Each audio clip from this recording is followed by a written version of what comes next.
안녕하세요. 오늘 우리 함께 살펴볼 말씀은 예레미야서 10장 17절에서 25절까지 말씀입니다.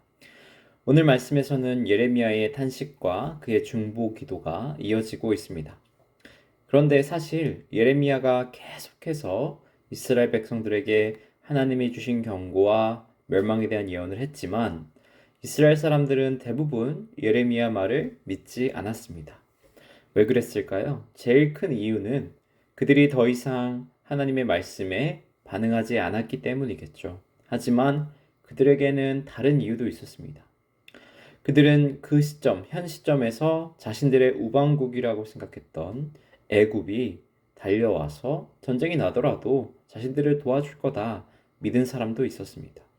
혹은 애굽이 도와주지 않더라도 어찌되었든 간에 하나님의 성전이 있는 예루살렘이 멸망할 리가 없다라고 생각했던 사람도 많았습니다. 물론 이 확신은 하나님을 향한 믿음이 아니었죠. 그저 미신적인 확신에 불과했습니다. 이러한 이스라엘 백성들에게 하나님은 정말 강력한 한 방을 날려주십니다. 오늘 말씀 17절 같이 읽어볼까요? 시작. 에워싸인 가운데에 앉은 자여 내 짐꾸러미를 이 땅에서 꾸리라. 네, 방금 읽은 17절에서 내 짐꾸러미를 꾸리라는 하나님의 명령, 어떤 의미일까요? 너희가 포로가 될 준비를 해라 라는 하나님의 굉장히 직설적인 말씀입니다.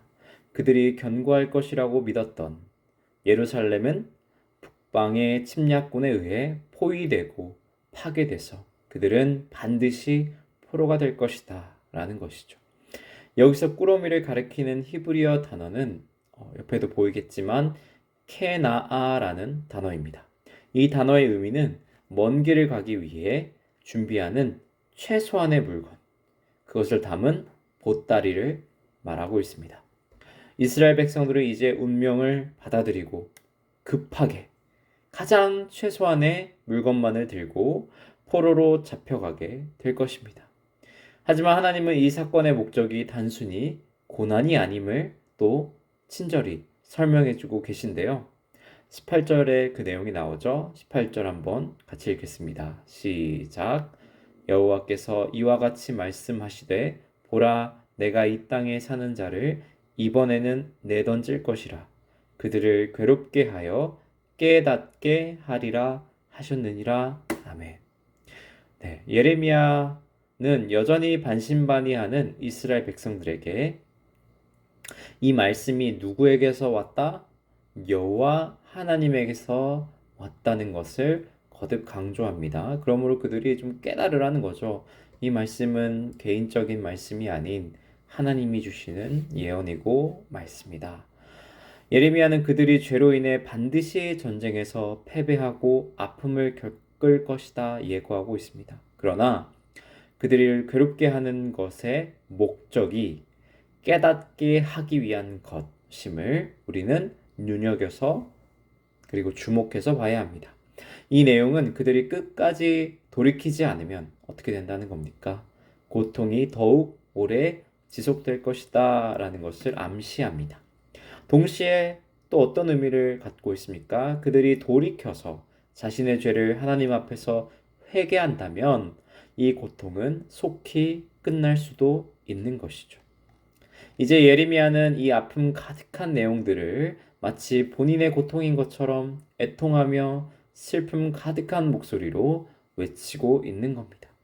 결국 예레미야는 이 탄식을 품고 그들을 위해서 뭐 합니까? 하나님 앞에 기도합니다. 중보자로 서는 것이죠.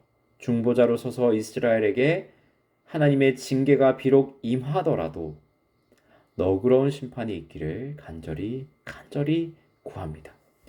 우리 마지막으로 24절, 25절 같이 읽어볼까요? 시작. 여호와여 나를 징계하옵시되 너그러이 하시고 진노로 하지 마옵소서. 주께서 내가 없어지게 하실까 두려워하나이다. 주를 알지 못하는 이방 사람들과 주의 이름으로 기도하지 아니하는 족속들에게 주의 분노를 부으소서. 그들은 야곱을 씹어 삼켜 멸하고 그의 거처를 황폐하게 하였나이다 하니라. 아멘.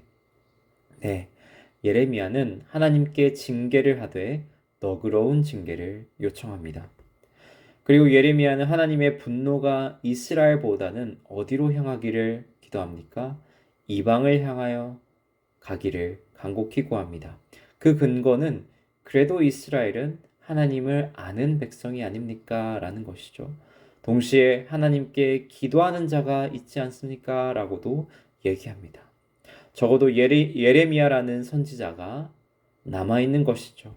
그러므로 예레미야는 기도하지 않는 자들을 향한 하나님의 분노가 나타나 이스라엘과 자신을 향한 징계에 은혜가 있기를 기도하고 있습니다. 여기서 우리는 이스라엘이 정말 최악의 상황으로 치닫게 되었지만 여전히 그들에게 있는 두 가지 은혜를 보게 됩니다. 첫 번째로 그들은 여전히 하나님의 약속, 아브라함으로부터 신에선 언약으로부터 오는 하나님의 약속을 소유한 백성입니다. 하나님께서는 그들을 징계하되 완전히 버리지 않는다는 의미죠. 두 번째 은혜는 그들에게는 여전히 그들을 위해 기도하는 중보자, 즉 누굽니까? 선지자 예레미야가 있었다라는 은혜입니다. 단 한 사람이라도 깨어서 그 공동체와 나라를 위해서 기도할 수 있다는 것은 엄청난 축복이죠. 하나님은 단 한 사람의 기도도 가볍게 여기지 않기 때문입니다. 이 두 은혜는 2023년 현재를 살아가는 우리에게도 있음을 기억합시다. 우리에게는 하나님의 약속, 예수 그리스도를 통한 구원의 약속이 있습니다. 우리는 약속을 소유한 백성이죠. 이 사실을 잊지 말아야 합니다. 동시에 우리는 여전히 기도할 수 있고 우리 공동체, 우리 교회를 위해 기도하는 자들이 있습니다. 오늘 말씀 듣는 우리 모두가 예레미야의 심정으로 공동체를 위해, 한국이라는 나라를 위해, 그리고 마지막으로 하나님의 나라를 위해 눈물로 기도하는 자들이 됩시다. 이것이 얼마나 큰 은혜이고 우리가 누릴 수 있는 여전히 남아있는 하나님의 사랑임을 기억하며 이 축복과 사랑을 누리는 자들이 됩시다. 그러므로 하나님의 징계가 아닌 은혜와 사랑의 축복이 임하는 우리 나눔교회가 되기를 기도하고 축복합니다. 아멘.